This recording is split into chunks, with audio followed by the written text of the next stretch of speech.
बड़े बड़े परमहंसों ने इसके अक्षर अक्षर का स्वाद लिया है। पहला प्रश्न ऋषियों का है, पुंसा में कांततः श्रेयः तन्नः संसितुमर्हति। ये कलयुग के कलुषित प्राणियों का कैसे कल्याण होगा, क्योंकि मंदा सुमंद मतयो मंद भाग्याह्युपद्रुता। बुद्धि भी मंद है और भाग्य भी मंद है, तो कैसे कल्याण होगा इन जीवों का कलिकाल में। दूसरा प्रश्न, धर्मशास्त्र बहुत हैं, इन सभी शास्त्रों का सार क्या है। तीसरा प्रश्न, भगवान सर्वसमर्थ हैं, बार बार अवतार क्यों लेते हैं। चौथा प्रश्न, अवतार लेते हैं तो कितने अवतार लिए हैं, कहां कहां अवतार हुए हैं। पांचवा प्रश्न, भगवान ने अवतार लेकर कौन कौन सी लीलाएं करी, क्या क्या प्रभु के चरित्र हैं, उन्हें लीला कथाओं का वर्णन करो। छठवां प्रश्न, जब भगवान लीला सम्मरण कर लेते हैं तब ये धर्म फिर किसकी शरण में जाता है। ये 6 प्रश्न पूछे।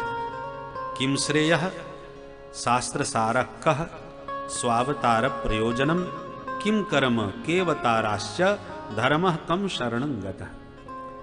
इन प्रश्नों को सुनकर के सूत जी महाराज ने सबसे पहले अपने सदगुरु भगवान सुखदेव जी का 2 श्लोकों में ध्यान किया। यम प्रव्रजन्तमनुपेतमपेत कृत्यम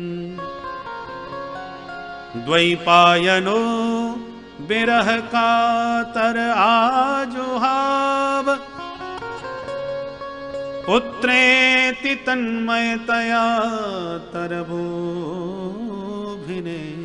दुस् तम सर्वभूत हृदयम् मुनिमानतोऽस्मि।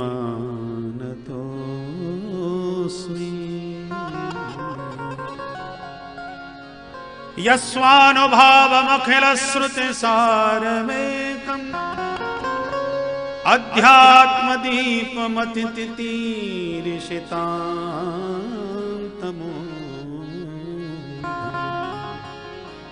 संसारिणां करुणयाः पुराणगुह्यम् तं व्याससूनुमुपयामि गुरुं मुनीनाम्। तं व्याससूनुमुपयामि गुरुं मुनीनाम्। इन 2 श्लोकों में व्यासनंदन भगवान सुखदेव जी का ध्यान है।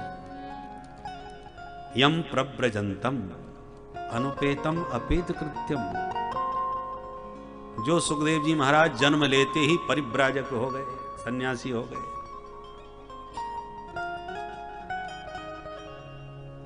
जिनका अभी उपनयन भी नहीं हुआ है, यज्ञोपवीत आदि संस्कारों से अभी रहित है। विरह कातर व्यास जी महाराज पीछे पीछे पुत्र पुत्र पुकारते हुए जा रहे हैं। जंगल के वृक्षों से भी प्रतिध्वनि निकल रही है, बेटा बेटा बेटा।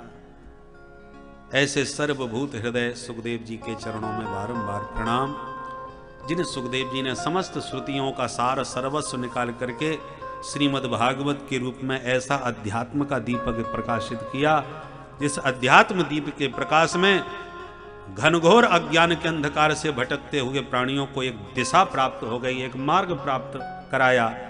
ऐसे समस्त भटकते हुए जीवों पर कृपा करुणा बरसाने वाले, अध्यात्म का दीपक का प्रकाश देने वाले जगत गुरु भगवान व्यासनंदन सुखदेव जी के श्री चरणों में पुनः पुनः प्रणाम है। सूत जी कहते हैं, सौनकादि ऋषियों, लोक मंगल की भावना से तुम्हारे प्रश्न बहुत ही दिव्य हैं। प्राणी मात्र का एक ही परम धर्म है भगवान के चरणों में अनुराग हो, परंतु वो प्रेम जो हो भगवान में वो निष्कपट और निष्काम होना चाहिए। उस भक्ति के द्वारा ही ज्ञान और वैराग्य जन्म लेते हैं। जनयत्यासु वैराग्यम ज्ञानम च यद हेतुकम। भक्ति के 2 बेटा पैदा होंगे, ज्ञान और वैराग्य। कल आपने विस्तार से सुनाई। भगवान वासुदेव में यदि भक्ति नहीं हुई, भगवान की कथा में अभिरुचि उत्पन्न नहीं हुई, तो जितने तुमने शुभ कर्म किए हैं श्रम एव ही केवलम, केवल परिश्रम मात्र किया। धर्मस्वनक्षित पुंसाम विश्वक्सेन कथासु यह नोत्पादयते यदि रतिम श्रम एव ही केवलम। सकल सुकृत फल राम सनेहु। भगवान से प्रेम नहीं हुआ तो तुम्हारा वो धर्म मानो धर्माभास ही रह गया। तो इसका मतलब व्यर्थ नहीं गया, धर्म का आचरण करते रहो। धर्माचरण से शनै शनै बुद्धि शुद्ध होती है, चित्त शुद्ध होता है, और जितना चित्त शुद्ध होता जाएगा उतना भगवत प्रेम उसमें प्रकाशित होने लगेगा। सूर्य का प्रकाश सर्वत्र व्याप्त है, प्रकाश रूप में सूर्य सर्वत्र धरती पर प्रकाशवान है, परंतु प्रतिबिंबित सब जगह नहीं होते। सूर्य का प्रतिबिंब वहीं प्रकट होगा जहां निर्मलता होगी। पानी गंदा है तो नहीं दिखेगा, निर्मल होते ही सूर्य भगवान प्रतिबिंबित होने लगेंगे। ऐसे ही भगवान सबके हृदय में है, और हृदय जितना शुद्ध, मन जितना निर्मल होगा, उसमें उतना ही भगवान का प्रेम प्रकाशित होता है, प्रकट होता है। मानव जीवन का यही परम उद्देश्य है, जीवस्य तत्व जिज्ञासा। जीव के जीवन का परम उद्देश्य क्या है? उस परम तत्व को जान लो। वो परम तत्व क्या है? वदन्ति तत्तत्त्वविदः तत्त्वं यद् ज्ञानमद्वयम् ब्रह्मेति परमात्मेति भगवान इति सप्यते। तत्व तो एक ही है, पर वही तत्व निर्गुण निराकार रूप में ब्रह्म कहलाता है, सगुण निराकार रूप में परमात्मा कहलाता है, सगुण साकार रूप में उसी को भगवान कहते हैं। जैसे पानी है, वही फ्रिज में रख दिया तो थोड़ी देर में बर्फ बन के तैयार हो गया, पानी बर्फ बन गया। उसी पानी को यदि हमने किसी पात्र में रख के चूल्हे पर चढ़ा दिया तो भाप बन के उड़ने लगा। तो भाप हुआ या जल हुआ या बर्फ हुआ, वस्तु तो एक ही है, और फिर भी तीनों में भेद है। भाप का स्वरूप अलग है, बर्फ का स्वरूप अलग है, पानी का स्वरूप अलग है, और तीनों के प्रभाव भी अलग हैं, स्वभाव भी अलग है, पर वस्तु तत्वतः एक ही है।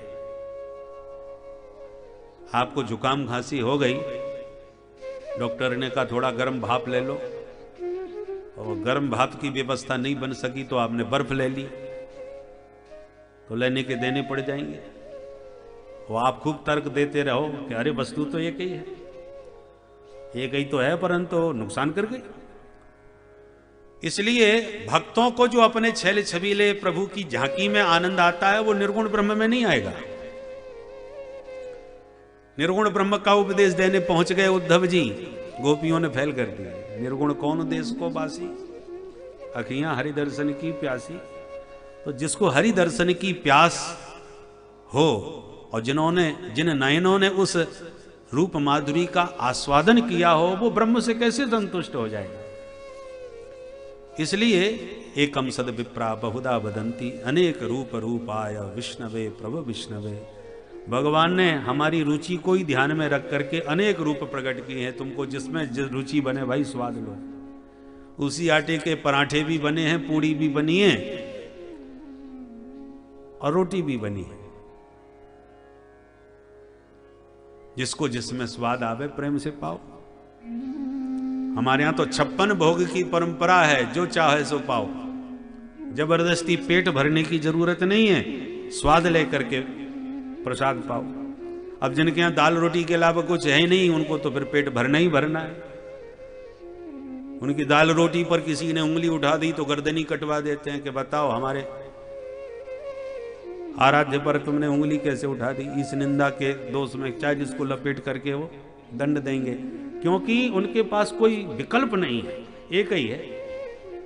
पर हमारे यहां तो इतने विकल्प हैं, महाराज ठाकुर जी ने इतने रूप प्रकट कर दिए कि गिनती नहीं है। हमारे यहां माताएं रोटी भी कई प्रकार की बना देती हैं। मिस्सी रोटी अलग है, और महाराज पराठे कितने प्रकार के बनते हैं। जौड़ई की रोटी बनती है, बाजरे की रोटी बनती है, कितने प्रकार की रोटी हैं, कितने प्रकार के पराठे हैं, आलू के पराठे हैं, गोभी के पराठे हैं, पालक के पराठे हैं, कितने प्रकार, तो एक एक चीज में कई वैरायटियां हैं। है तो ठाकुर जी ने भी महाराज खूब अपने स्वरूप प्रकट कर दिया। हमारे कृष्ण कन्हैया भी 5 प्रकार के तो उपासकों ने प्रकट कर दिए। नंद नंदन अलग हैं, मथुराधीश अलग हैं, द्वारकाधीश अलग हैं, निवृत्त निकुंजेश्वरी के कुंज बिहारी अलग हैं। इसलिए तो अभी आपने प्रारंभ में पद सुना था, विपिन राज सीमा के बाहर हरिहु को न निहार, रे मन वृंदा विपिन निहार। श्री भट्टी जी कहते हैं तुम तो वृंदावन की इन लता निकुंजों को निहारते रहो, और हमारे ब्रज के बाहर यदि कृष्ण कन्हैया भी तुम्हें कहें माम एकम शरणम ब्रज, आओ मेरी शरण में, तो हरिहु को न निहार, उसको भी मत देखो। अरे भाई, जब भगवान बुला रहे हैं तो उनको क्यों ना देखें? बोले ब्रज के बाहर खड़े होके बुला रहे हैं तो वो कोई दूसरा कृष्ण होगा, क्योंकि हमारे जो ब्रजेंद्र नंदन हैं वो वृंदावनम परित्यज्य पादमेकम न गच्छति, एक कदम भी बाहर नहीं जा सकते, और बाहर खड़े होके बुला रहे हैं तो कोई और कृष्ण होगा। कैसी अद्भुत निष्ठा ब्रज बीथियों में। इसलिए हमारे यहां तो ठाकुर जी के भी अनेक स्वरूप हैं, रसिक अनेक रूपों में उनका आस्वादन करते हैं। हम सब कर्म काय के लिए करते हैं कि पेट भरने को भोजन मिले। ये दुनिया में जितनी भागा दौड़ी है, पापी पेट का सवाल है।